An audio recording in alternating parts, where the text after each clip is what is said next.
The Vandals spree started when they smashed into an office at Maitland Hyundai on Newcastle Road at about 11 o'clock last night. Apparently thwarted in their hunt for cash, they ransacked the place, then turned their attention to cars in a display yard. Using a roof rack torn from a nearby vehicle, they proceeded to smash windows and lights and made several attempts to rip out radios and cassettes.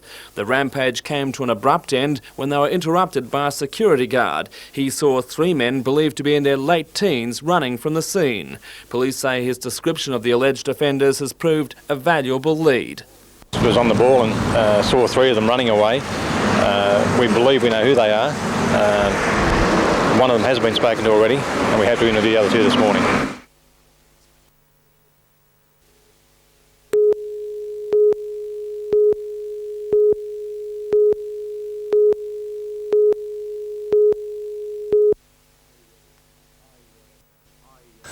I felt the proper course in regard to this matter was to talk to the caucus first. It was they who elected me to the position of leader some 8 years and 11 months ago on the 8th of September 1981.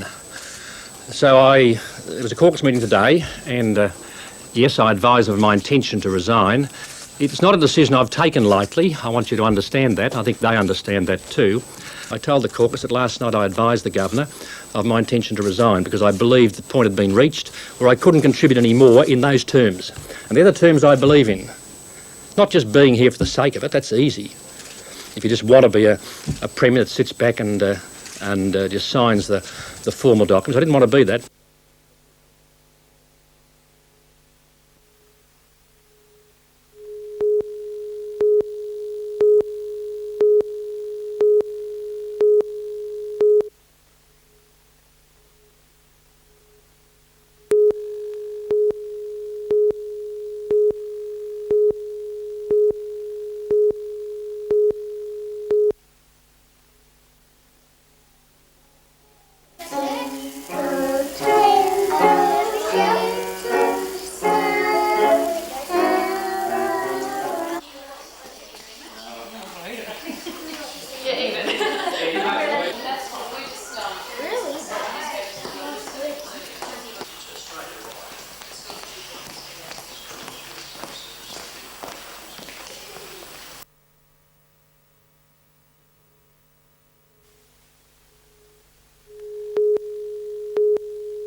Bob Scammell and Tony Stevens, putting in the hours of gruelling practice they'll need to face the challenge of a lifetime, the Hawaiian Ironman triathlon. It's 3.8k swim, followed by a 180k bike ride right through the beautiful lava fields of Kona. And then we get into the fun part, the run, and that's a marathon, 42.2 kilometres. And it's quite an interesting day, and I guess it's just another way to spend your holidays. At 39 years of age, many would marvel at Bob's ability to make light of his achievements. But where does that leave his partner, still going strong at 47? Well, in the world of triathlon, Tony could still be considered a bit of a rookie. 47 is pretty young compared with the age of some of them. Fred Knudsen from Australia completed the Ironman a couple of times, and he's 65 at the moment. So you feel you've still got a few years yet? Still got a few years. I just hope I've got the motivation when I get to Fred's age. The Hawaiian event is also the World Championship. Both admit they'll be pleased to finish in the first 200, but in a field of 1,400, that's no mean achievement. You can only do your best, and you're not competing against anyone, you're competing against yourself, and whoever beats you, and whoever's behind you is behind you. The pair will leave the country late this month to compete in the Canadian national event before heading to Hawaii for the ultimate test. Bruce Mackenzie, NBN News.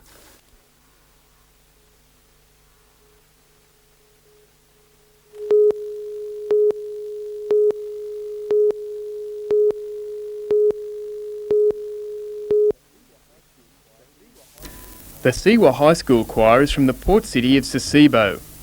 Nuns from the Hunter region, from the Order of the Good Samaritan, founded the school in the aftermath of the atomic bomb blast on nearby Nagasaki. A cultural exchange program has been running for the past 20 years, and these girls are its latest ambassadors. They've just toured the north of the state, performing in Narrabri, Tamworth and Coffs Harbour. Their songs vary from the religious to pop and folk to this children's bubble song.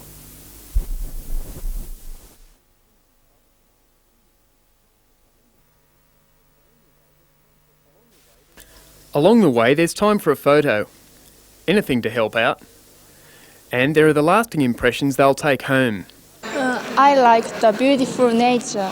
I like the lovely beaches. The men and gentle ladies go first.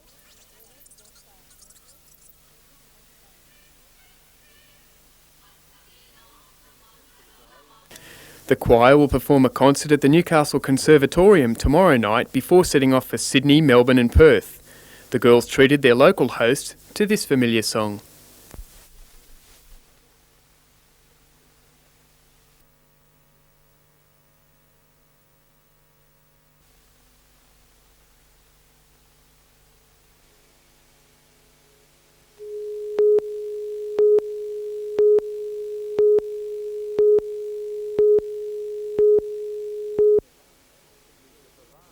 Lisa Pavan and husband Greg Horsman both danced for the Australian Ballet and both have received acclaim for their European performances. But they knew audiences at the New York Metropolitan Theatre had been less than kind to the recent tour of the legendary Bolshoi Ballet. Speaking on the Ray Martin midday show before leaving for America, Lisa said the Australian dance style was very different.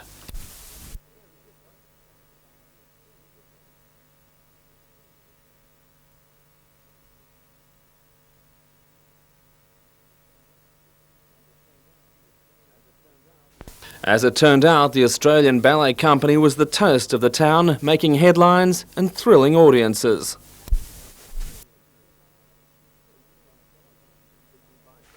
Speaking by telephone from the final performance venue in California, Lisa recalled the opening night in New York when the company took more than 20 curtain calls. It was amazing. We just kept going back out, and the audiences wouldn't go home even when the lights had come up in the auditorium, which usually signals for everybody, it's time to go.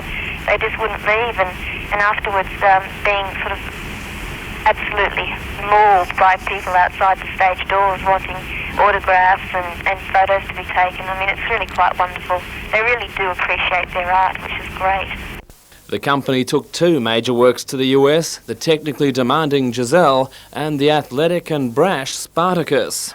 Both programs were appreciated very, very much.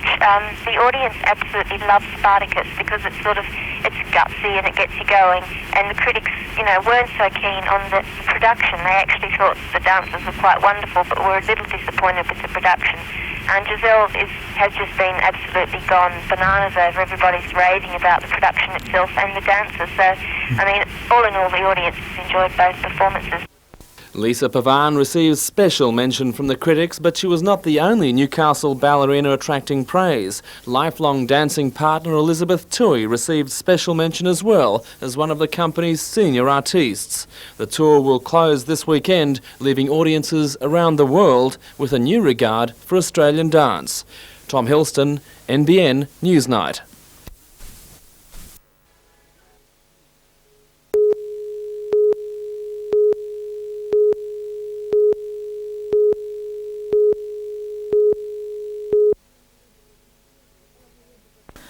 Along the edges of the steelworks, a band of green is spreading as BHP revegetates unused land. Nearby, Mayfield West Public School is also undergoing a greening program, and students held a tree planting day today as part of Education Week. BHP and the school are linked in their efforts at regreening the environment. Several months ago, Rotary built a nursery in the school grounds. BHP supplied the seeds and the gardening advice, and students are learning to propagate and tend young plants. In time, they will be sold back to BHP for use in its regeneration program. The gardening at the school is proving doubly successful, beautifying the school grounds and producing a new crop of environmentally aware students. Well, we're trying to do something for our environment, trying to make the world better. How does it make the world better? Because the human beings have air, and all the world up in the sky is so stupid, it's got holes and everything in it. Others are a little more scientific about the greening of their playground. They take in the carbon dioxide that we don't need, and they turn it into oxygen.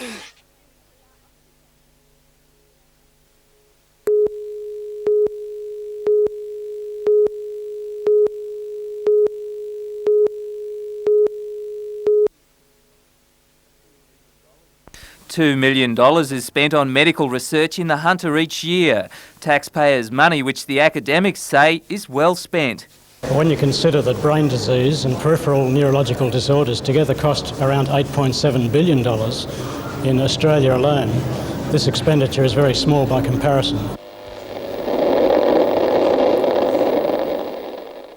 In a first in New South Wales, private investors can now join a medical cooperative solely to fund disease research. What will be in it in the end result is better medical services, better forms of treatment. There are a number of programs undertaken by the Medical Research Cooperative which will be of immense value to people in the Hunter Valley in particular, but to Australians as a whole. Funds for the Hunter Medical Research Cooperative Limited will be going to Newcastle University.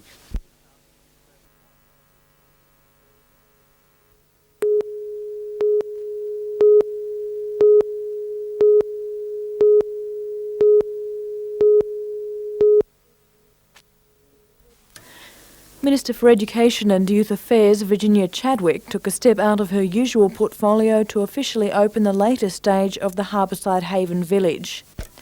The finishing touches are being completed on 50 new two-bedroom units. Some residents have already moved in. The village is run by a community-based non-profit organisation and was established on land which is held in trust as a Crown Reserve by the state government. The villas cost $70,000 each, $10,000 of which will be ploughed into upgrading the existing nursing home and will finance a new 40-bed hostel on the site. These villas provide the key in our economic planning. The money that is generated by these villas, by the people taking out licences to live in these villas, gives us the necessary funds to build the 40-bed hostel that we've started building up there. Without these extra villas, we probably wouldn't have been able to go on with that extra hostel.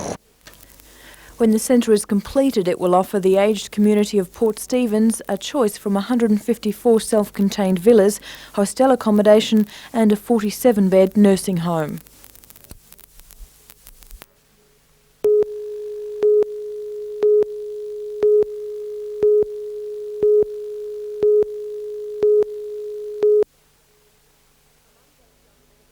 Among those young men bound for the Gulf tonight is the nephew of Newcastle Lord Mayor John McNaughton.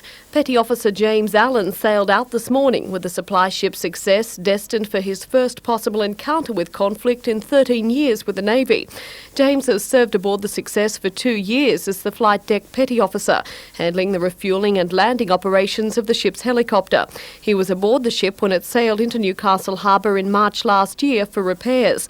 Last night, James dined with his parents, Jim and Yuli. They said he was excited about the mission, though exhausted, having worked virtually around the clock preparing the ship for the journey for the past week.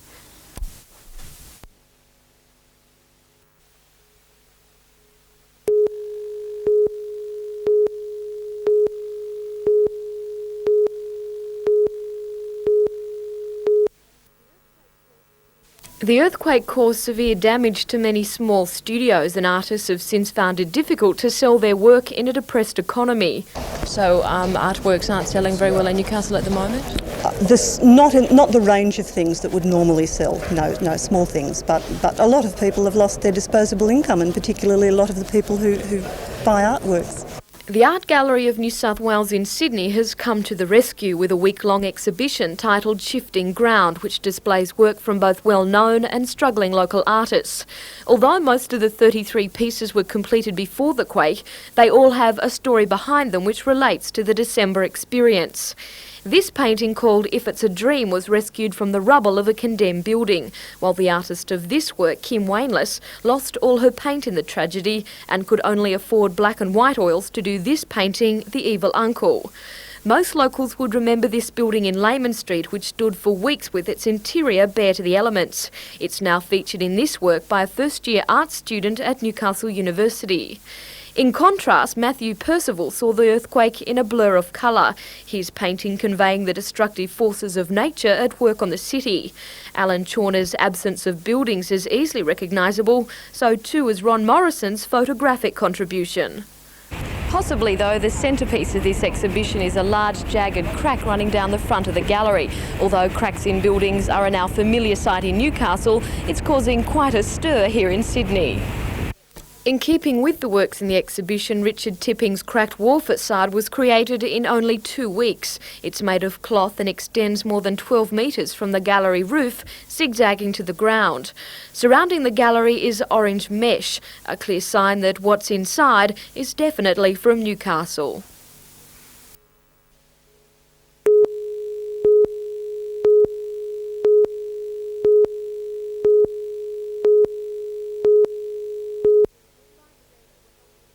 Fire brigades were helpless to do anything for the ageing timber and iron structure, which went up like a tinderbox once the flames took hold. All the tankers, which came from Maitland, East Maitland and Talara, could do was simply stop the blaze from spreading to adjoining buildings and watch the pavilion that had survived 129 Maitland shows disintegrate to a sorry pile of ash and rubble. At this stage, just what sparked the fire is a mystery. It was first noticed about 1:30 by groundsman Noel Vickery, who was working nearby, but even his quick action wasn't enough. All I seen was smoke coming out of the vent up there, and that was first, and when I rung the fire brigade, come back, it was just too late. But despite being unable to save the shed, Noel did save the Showground's tractor, which had been parked in the rear of the shed, though not, he says, without a few anxious moments. Being a diesel tractor, you know, you've got to warm them up, and it wouldn't get hot enough quick enough to start, and anyhow, it did go and it's out, safe. Right. Was the building well alight when you went in there to get the tractor? Oh, the little room was well alight, yeah. The window, the glass was popping out of the windows, but, you know, I was far enough away to save it. Firemen remained on the scene for more than 2 hours, continuing to hose the smouldering building down while inspectors and scientific police sifted through the remains for some clue about the cause. The building also housed the Showground's jumps, irrigation pipes and some records. As well as the horticultural, rural youth and Steggles exhibitions at the annual shows, it had also been used for auctions and monthly markets. It was insured. At this stage, the show committee is unsure if the building will be replaced.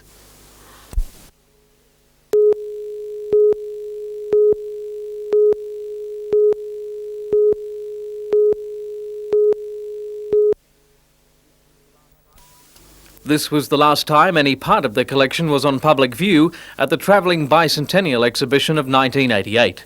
Since then, much of it's been in storage space like this inner-city warehouse. Council paid $500,000 to buy the artefacts from a Central Coast collector in November 1984. The Steel Industry Assistance Program was going to offset much of that cost, but the federal government left Council holding the baby. When you talk about the Military Museum, most people think of these, the military vehicles. And yet when you look at the 1,800 pieces that make up the collection, these form a very small part. There are 30 vehicles and about 40 guns. The rest of the items are uniforms and medals, swords and compasses, even a periscope used in the trenches of World War I. Museum staff have been cataloguing the collection on computer and assessing its worth. They admit there are some parts of the collection which have little historical or regional value. There are parts of the collection for which we have no immediate use, or the uses to which they may be put are possibly not best expressed here in Newcastle. The military vehicles, particularly Second World War vehicles, much use for those? Not within the framework that we've kind of established at the moment, no. A British World War II museum wants 10 of the vehicles, in particular this rare Japanese tankette, and has made Council an offer which it's now considering. In the meantime, plans to establish a World War I exhibit using items from the collection have stalled. This building in Stewart Avenue, which was to have housed the display, has earthquake damage which is yet to be repaired. John Church, NBN News.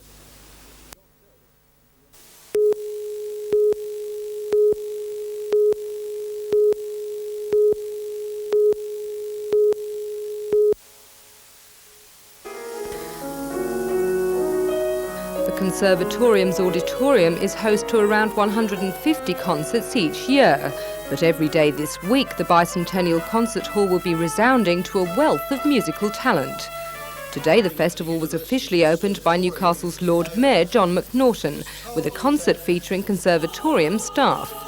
This begins a continuous round of lectures, competitions, recitals and concerts featuring both students and artists. On Wednesday, internationally renowned pianist Roger Woodward will give a masterclass and recital.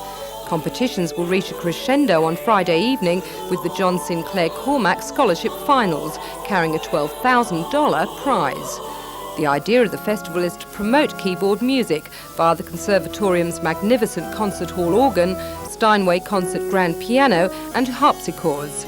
This one was delivered only last month and is making its first public appearance in the capable hands of New Zealand player Anthony Jennings.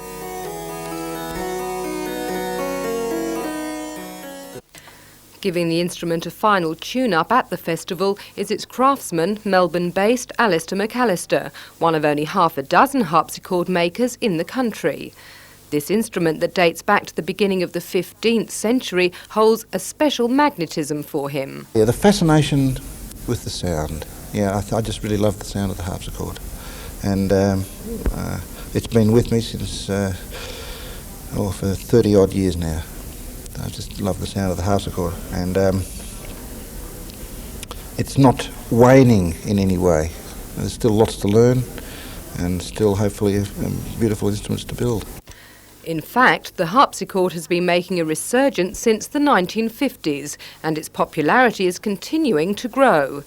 It takes Alistair 9 months to build each instrument. During his career he has made over 50. Rebecca Skinner for Newsnight.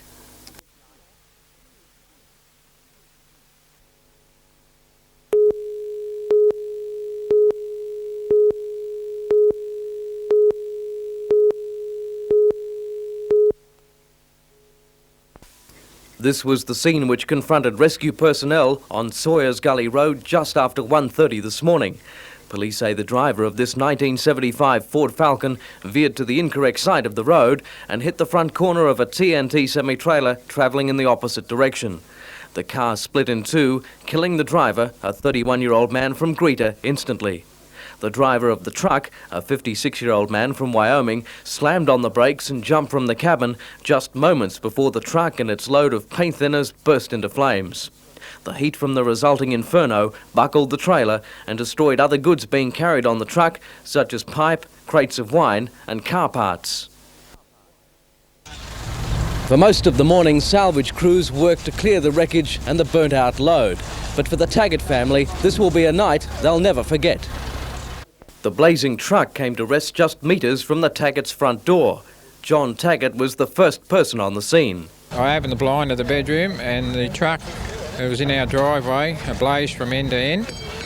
And I ran outside, around and screaming out to the driver if he was all right. He scrambled out through the door and told me to run back because the truck had paint thinners on. The wind was carrying the flames towards the house, and as everything was exploding, it was setting around the house on fire, and it was very scary, I'll tell you, because I don't know if you've ever seen paint thinners go, but it really goes high. The State Pollution Control Commission acted quickly this morning to build makeshift dams to stop the truck's fuel and thinners from spreading. Cranes were called in to shift the wreckage, which was spread about 100 metres along the road. Police say the dead man's name will not be released before tomorrow. John Church, NBN News.